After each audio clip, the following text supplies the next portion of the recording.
Experience is the best teacher, but I say experience can be the teacher of fools, because a wise man will look to see what another man does to see what he will choose. That wealth in the kitchen.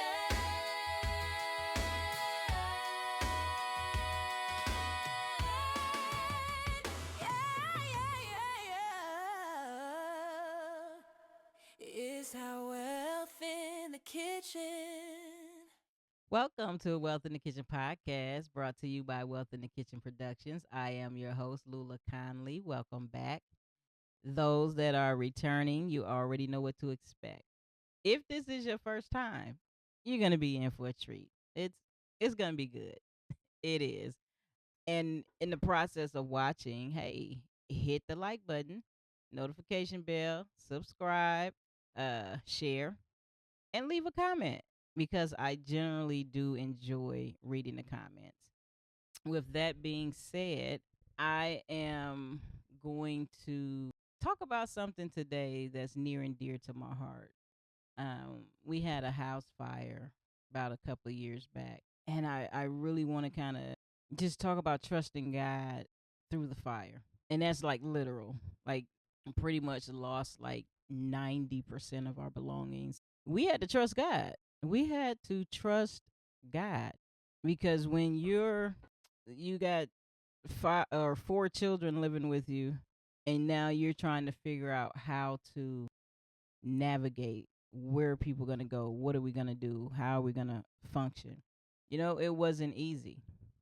But before I get into all of that, I'm gonna hit you with my just saying segment. I hope you enjoy it. I believe you will. I think you'll enjoy it. I think it's relatable. I've got to tell y'all about my experience at the store. I'm not gonna tell y'all which store it was, but you'll probably figure it out. I went to the grocery store, bought me some Sargento's cheese slices because that's the real cheese. But when I got it home, it had mold all over it. At first I thought it was just on one of the slices, but then I realized it was throughout the whole pack. So the next day, I went up to the store, customer service, showed them my receipt, no problem. Bought the other pack, brought it home. My daughter was in the kitchen getting ready to make a sandwich, and so she's like, "Hey Mom, this cheese has a lot of mold on it." I opened it up and looked through all of it, and once again, so I said, well, maybe it's a bad batch. Now, I'm thinking I threw my receipt away for this one. I go stepping up in the store, confident, because I had just had the experience of exchanging without any issues. And usually, if you show your ID or whatever, they'll just give you a little gift card if you don't have the receipt. And so the lady's like, well, do you have the receipt? I said, no, but I just bought it like yesterday. She's like, well, without the receipt, you cannot exchange it unless it's the same item. So I said, well, that's fine. I'll do that. He go back there. They don't have it. I didn't see any back there, but I had got some other cheese, Sargento's. She was like, well, it has to be the exact same one. I said, well, you can't just like do a little gift card and I can just get what I want. She was like, no. Okay. And she was like, well, since we don't have it, you can just go to another store and exchange it for the same item. I was like, well, ma'am, I would have to either go on the west side or the north side of town to do that. I'm not going to do all that just for some cheese. You can't just... And she was like, nope. I said, well, what about... Nope. Well, can't... Nope. And she was talking around me, not necessarily to me. And by this time, I'm kind of like... I feel a little something rising up. I would have went there. But being the woman of God that I am, I had to talk to myself and say, okay, just bring it down. Just bring it down. Now, mind you, a little stuff in my cart that I'm about to pay for. And when she was like, ain't nothing I can do. You can just go to another store. And she was like, that I can't nothing else I can do for you. And she kind of just went on. And I'm standing there like, and in my mind, the first thing pops in my head is, I am not buying nothing from this store. I'm putting all this stuff back. Give me my exchange for my cheese when y'all cheese was molded. That's what I'm thinking. But then something else hit me. I thought about them pillows I had in that cart. that I was like, ooh, these will go good on my couch in the living room. And see, standing back there in the clearance aisle, I had built an emotional connection with those pillows. So now I'm in a dilemma. I'm mad I can't get my cheese replaced unless I go to another store. I can't get a refund because I don't have the receipt. But them pillows is like, we gonna look good on that couch. Look at this. This is the pillow. This is the pillow that made me buy everything in my cart when I wanted to put everything back because I could not find my receipt and I could not get my refund for my cheese. This is the pillow. Now, I'm just saying, sometimes we got to talk ourselves off the ledge. Sometimes we just got to chill, see it for what it's worth. Because I am a person, normally, I keep all my receipts just in case I have to take something back. It's going to be all right. I just took the cheese, tossed it in the trash. I was like, I'm going to just count it as a loss. I ain't going to even worry about it no more. But inside, I still felt some type of way. Because I'm like, shoot, they could have did something. But at the end of the day, you got to always make sure that you about your business. You got to cover your end of stuff. Because whatever store policy is, they're going to pretty much follow it. And then guess what? I ended up going into my bedroom and I was getting ready to put something on my dresser. And I had my vest laying on my bed, the one that I actually wore to the store that night. I just turned around and put my hand in my pocket. I don't even know what I was looking for. I don't even know why I did that. And guess what? The receipt was in my pocket. Oh, you talking about a happy camper. I checked the receipt, made sure it said cheese. I took the cheese that I had thrown away out of the trash, took it out of the bag, put it in a new bag, because y'all know we be keeping them grocery store bags. Got in the car, drove up to the store, and I was feeling good. I wanted the same lady to be there. Now, this is later in the day, so she probably not even on the shift no more. I got my receipt. I got the cheese. I'm going to go up to the customer service. I'm going to walk swiftly, and I'm going to take my receipt, and bam, lay it on the counter like I'm at the spades table. When you slap that card down because you know you getting ready to get that book, that's what I felt like in my head. I'm going. But I got in that store. I kept my dignity. I walked on up to the customer service and I said, I would like to return this cheese because it's molded. And she said, do you have a receipt? I said, yes. She gave me a little gift card for whatever the price was. I stuck it in my purse and sashayed right on out the store, back in my car, and went to wherever I was going. I'm just saying. Sometimes we have a whole world in our head about what we about to do. Because I was about to take that receipt and back out. Yeah. I had to keep my composure. And I honestly believe that God blessed me to find that receipt because I didn't act a fool up in that store. Take what you want to take from it. All right. Later. Just say no.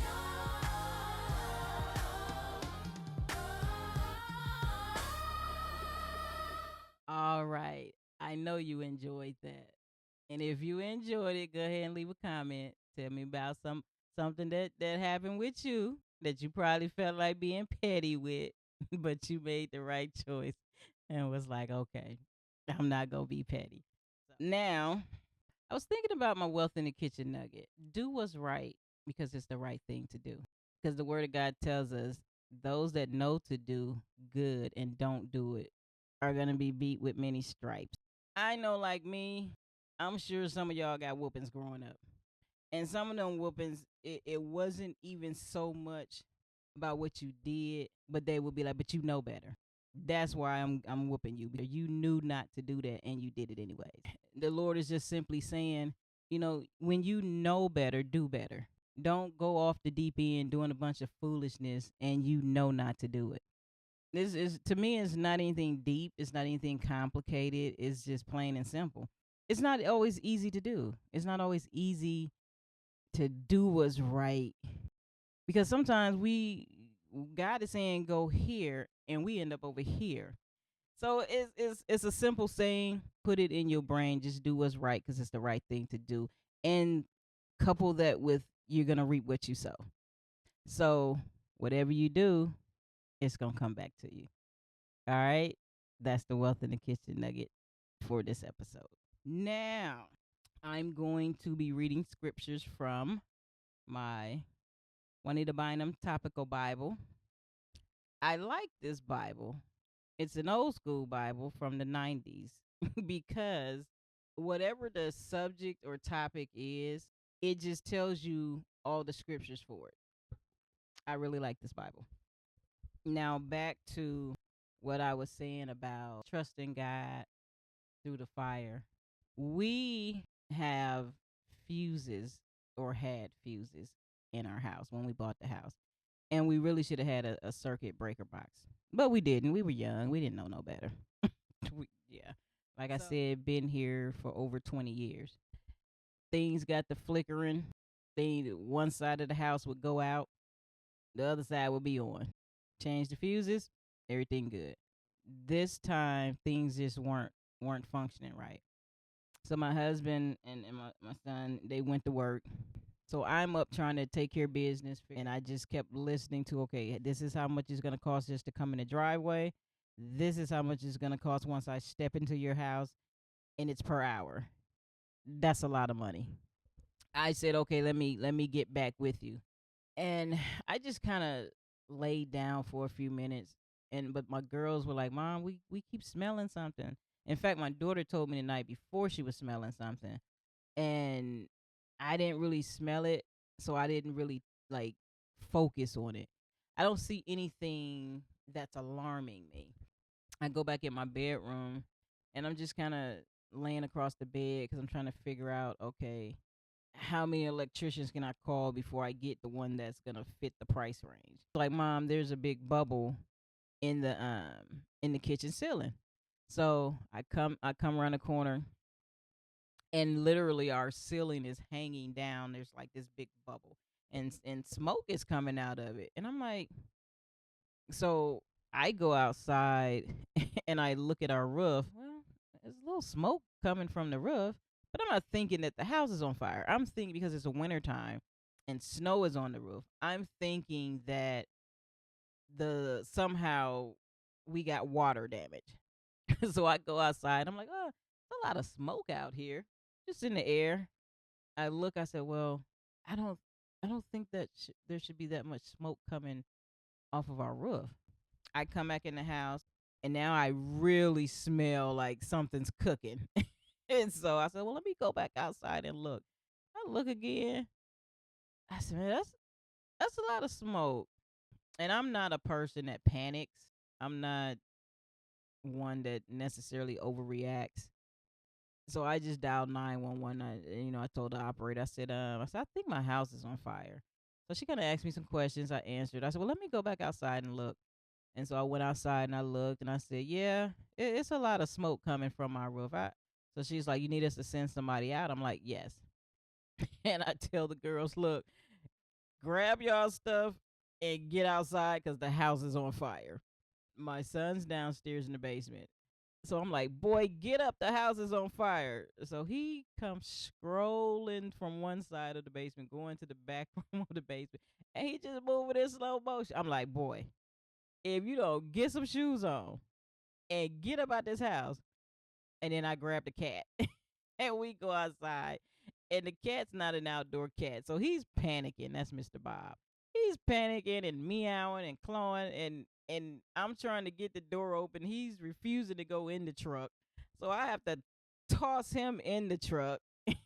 And so we all get in the truck and we're just sitting in the driveway. And the cat is meowing like at the top of his little lungs. And then it dawns on me, oh, I need to call my husband. I'm just like, babe, uh, our house on fire. And he's like, what? I'm like, yeah, fire departments, they on the way. Yeah, our house is on fire. So they made it here and whatnot, and the news people showed up. I'm like, man.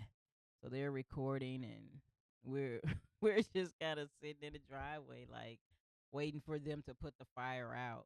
Granted, I've never gone through a house fire. It's not registering in my mind that the whole house is going to be messed up because I'm thinking, okay, it's in the attic. They're going to spray some water in the attic and put it out. No, they go in and pull down the ceiling because they got to find out where the fire is coming from. And so when they're pulling down the ceiling, a roaring fire throughout our entire attic. And it started in the kitchen and went that way. Now they're going through each room and they're pulling the ceiling. They're tearing the ceiling out. So all of the insulation that's in the attic is falling on everything. And then they're spraying the water. And when you're spraying water, it's all coming down. So everything is, I mean, they covered a few things with some tarp, but I don't even know how to explain what I felt when they allowed us to come back in our house because there was a hole in the ceiling in the kitchen. All of the insulation was everywhere and it was wet. The only thing I just remember thinking is we had a house fire. Like I'm not even comprehending or processing that this is real. So we had to figure out, they were like, okay, you can grab a few things that you think you can, get for the kids that you can use or whatever. So we were able to come through, grab a few or whatever, and then they put up the condemn sign and that was it. So we could not come back into the house. And this is the first time that all of us are not together because our oldest is already off to college. He's at the dorm. But the rest of us, we've never been like apart, separated from each other in a sense, other than, the kids spending the night at grandma's house or something like that. My husband and I and our Cameron, we stayed at one of the sisters at the church. She let us stay there.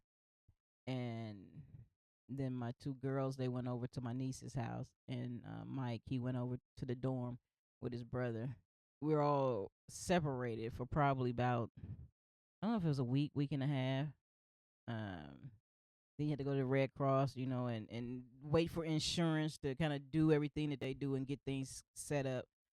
And so we finally was able to get in a hotel. That kind of brought some relief. I took off about a week, and I went back to work. Going back, I went back. I don't think I went back too soon, but I did go back because I'm like, okay, I need to kind of get my mind focused and not just be right in this place because it can kind of just bring you down, you know. And our church family, they gave us a monetary gift that just kind of helped us get along for a little bit. I was thankful for that. Being at the hotel and then having to take the children to school. And then, I was just concerned, like, how are they emotionally? Now, my boys, I really think they enjoyed being at the hotel because they had their own room. Like, they shared a room and they were, like, in there right across the hall from us. They were in their own little space. So I think they somewhat kind of enjoyed it, like they got their own little apartment. But I was just trying to be mindful and pay attention to, hey, how are you guys handling this? Are you okay? What's going on? Just want to make sure that they weren't sinking into a depression, and we still prayed together as a family and whatnot. It wasn't easy, and because my husband was working, and so I was kind of handling everything with the restoration company, with the insurance company, and I I was fat, but I feel like the hand of God was holding me up because it was a lot emotionally, it was a lot physically. Just going, meeting, taking care of business, taking care of business. And so I went to my boss because I was just like, okay, I just really started this job. So it was probably maybe my second year. And I'm like, I need to take off, but I don't want to get fired. Like, and I don't even know why I was thinking that I was gonna get fired. There was nothing that said I or showed that I was gonna get fired, but it's just how the enemy plays tricks in your mind, you know. And I text my boss and I was just like, "Hey, can I talk to you?" And he was like, "Sure." So I went in and we talked, and I said, "Listen, I really need to take off, and I just need to make sure I'm not gonna get fired." And he was just like, "No, you're one of our best workers. Why would I fire you?" He was like, "It would be ridiculous. You've just been through something um devastating. Why would we, and he really just told me take off, take all the time that you need, and if you need more time after that, just text me and let me know." So my job really was a blessing, and just giving me that space and that time to just kind of, do what I needed to do. I say you really have to trust God. You really have to be in tune with God. And it's hard to trust someone that you don't have a relationship with.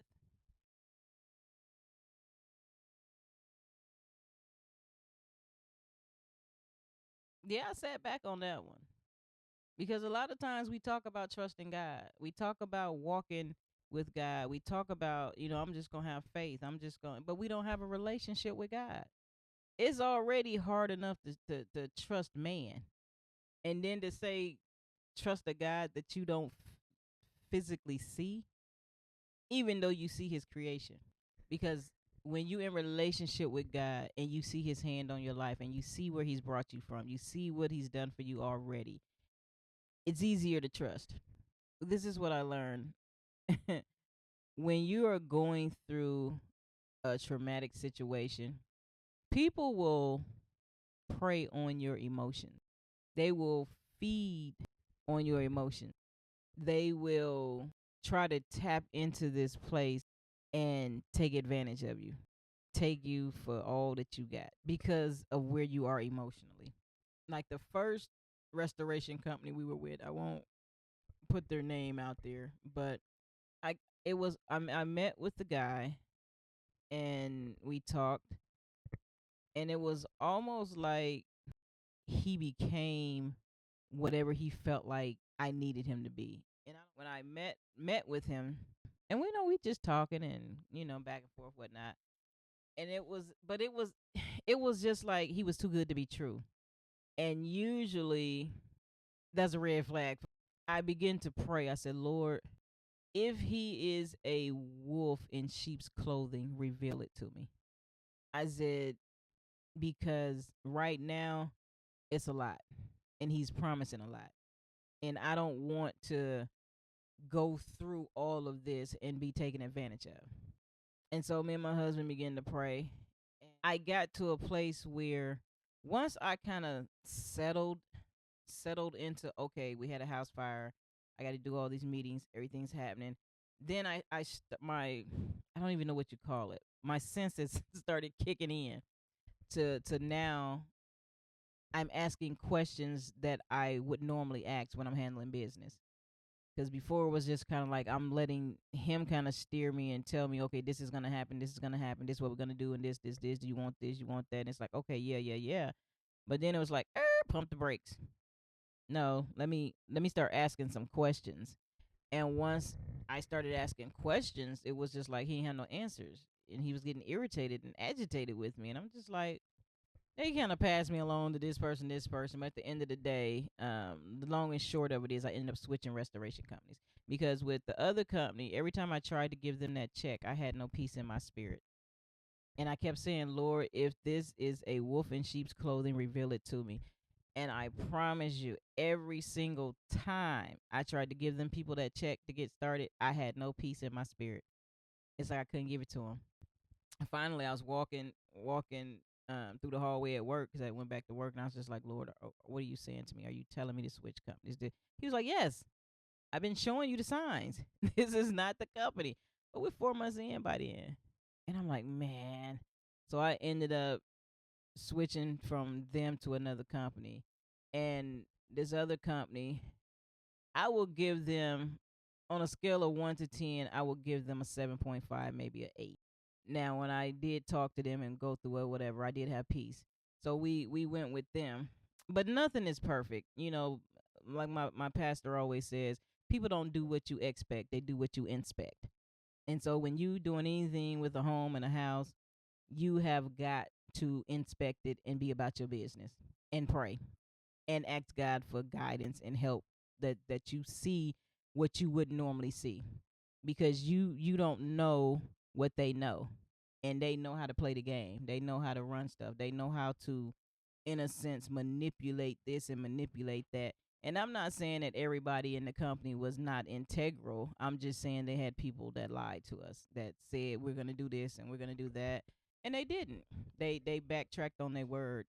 I learned a lot of things. I took a lot of it as, okay, these are lessons and nuggets that I'm getting and I'm storing for later on down the road. We had a guy that really made a lot of promises to us, and then towards the end he like flipped, like as if we never had these conversations, as if he never said what they were going to do and what was supposed to happen and what was supposed to be. And I was so uh angry with him. And I mean, I was mad cuz I'm it wasn't so much, I don't even know if it was that I was mad at him. I was mad at the fact that he acted like we didn't have conversations about what was supposed to happen. And it's like, really? This what you doing? Like, he just flipped the switch on us. I mean, I said, okay. And so I went to the Lord, because I it was a whole lot of stuff in my head I wanted to do and say. And I went and I began to pray, and my husband was like, "Babe, it's gonna be okay." We you know I went and I prayed, and I was just like, "Lord, you see he lying. You see what he's doing. You see he is not being integral. You see."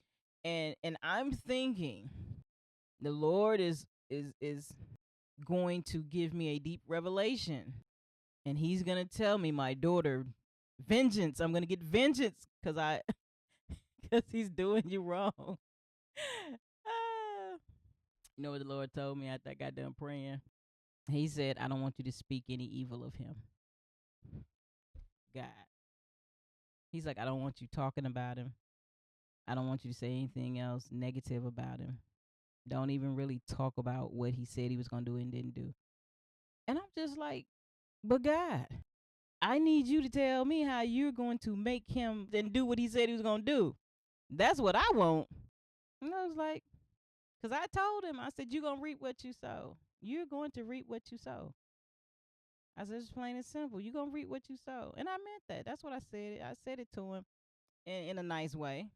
It was a text message. But the Lord told me, he says, okay, just don't.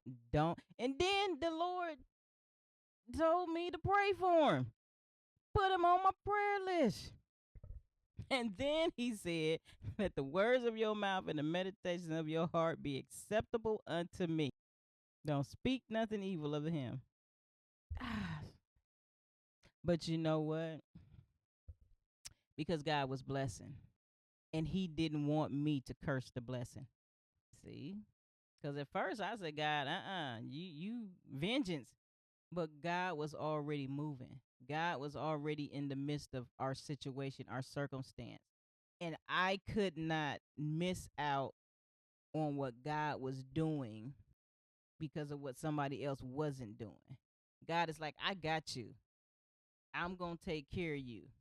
But I don't want you to curse what I'm doing by you speaking evil and bashing his name, and you running around all caught up in your emotions, all frustrated and flustered and angry, and you missing what I'm doing for you. That's why you gotta trust the Lord. That's why you gotta trust his hand. You gotta trust what he's saying to you. You gotta trust him when he's telling you, be quiet, don't say that, hush. Because at the end of the day, and I'm not glad that I wasn't wishing any evil on him. He's not even at the company anymore. Now one could say, "Oh, good, he got fired." No, I didn't look at it like that, because he had a wife and children. He got to provide for them. I had to keep my focus. I had to keep my integrity, even if he didn't keep his integrity. Even if the company was not doing honoring what they said. So when you go to God about something and he's telling you what to do, It ain't even so much about the other person. It ain't even so much about that situation. It's really about what how are you going to handle it? Are you going to tear down what's being built on your end simply because of what somebody else is doing or not doing? So I had to swallow that pill. I had to swallow that pride.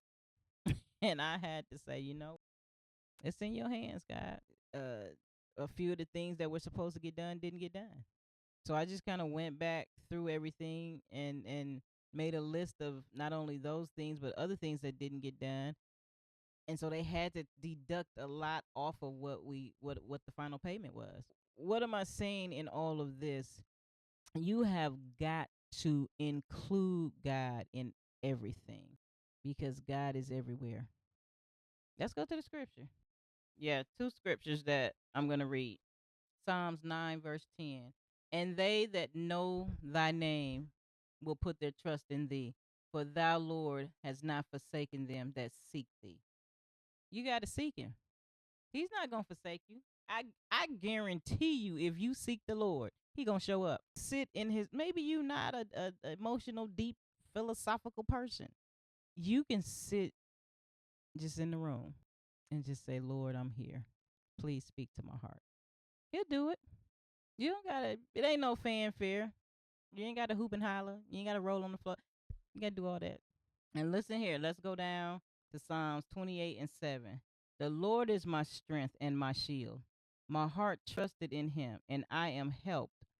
Therefore, my heart greatly rejoices, and with my song will I praise him. I like that. The Lord is my strength. I knew he was. There was no way that I could do everything that I was doing within my own strength.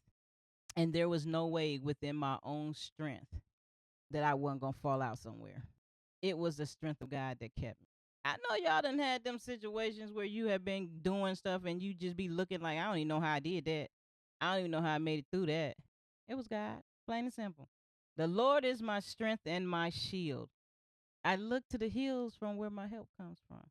My help cometh from the Lord. Ain't nothing wrong with telling the Lord thank you.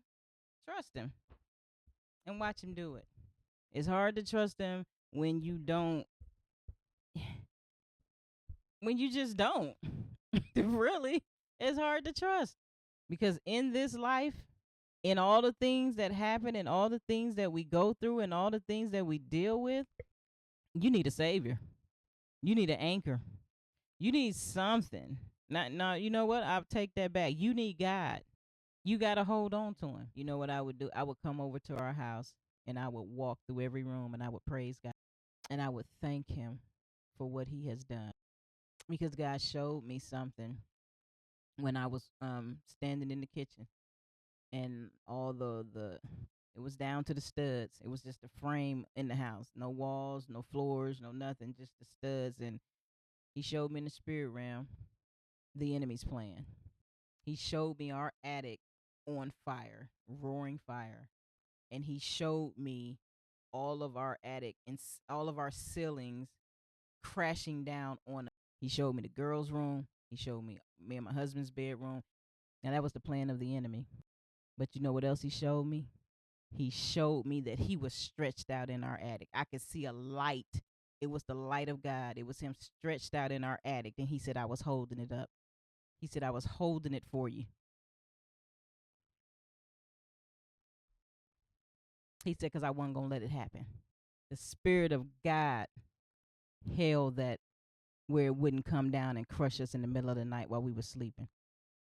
He blessed them to cancel school. And oh, yeah, well, that's deep. No. Because things happen for a reason. Things happen in a sequence in your life. And you need to understand that sometimes God is moving on your behalf and you don't even know what's happening.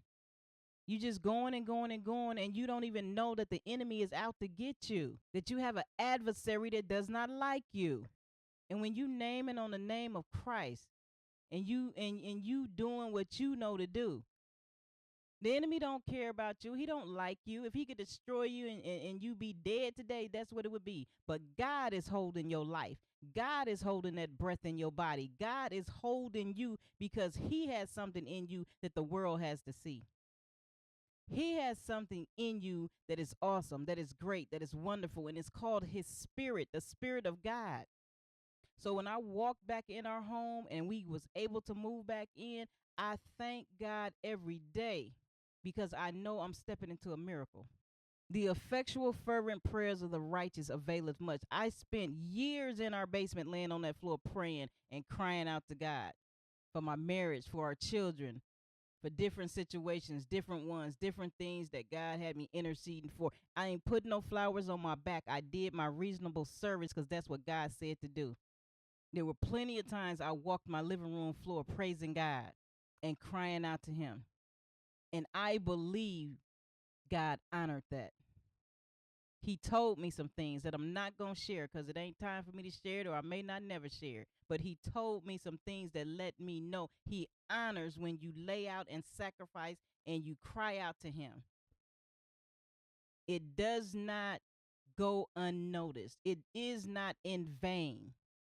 So whatever the enemy means for bad, God gonna turn it around for your good.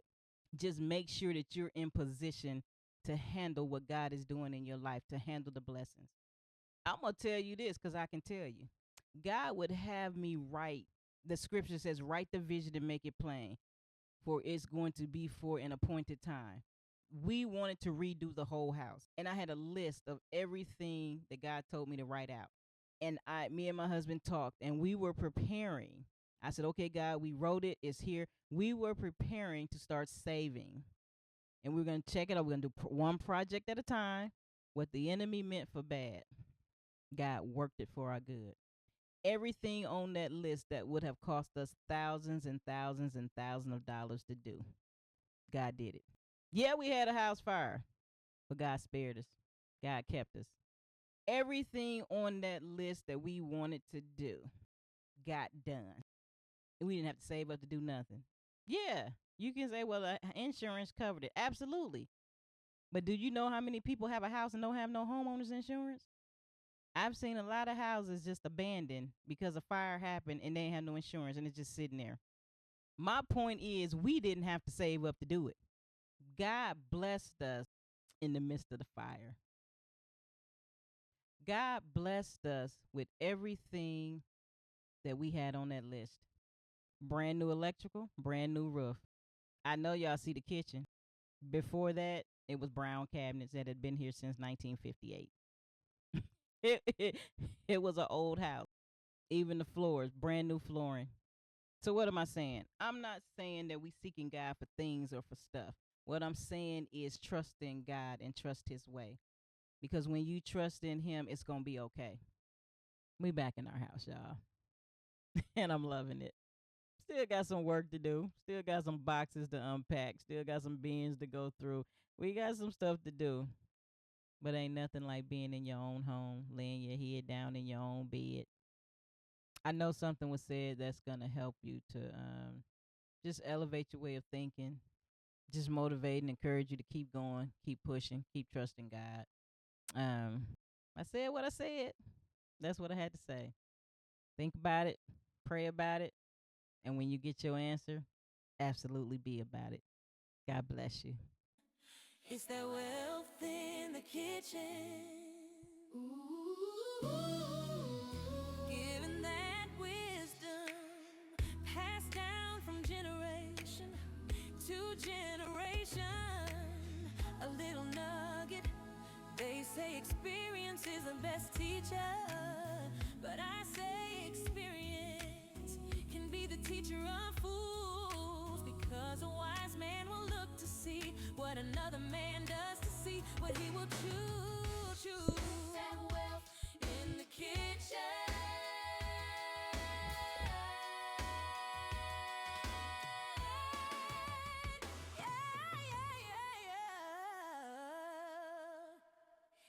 Is our wealth in the kitchen?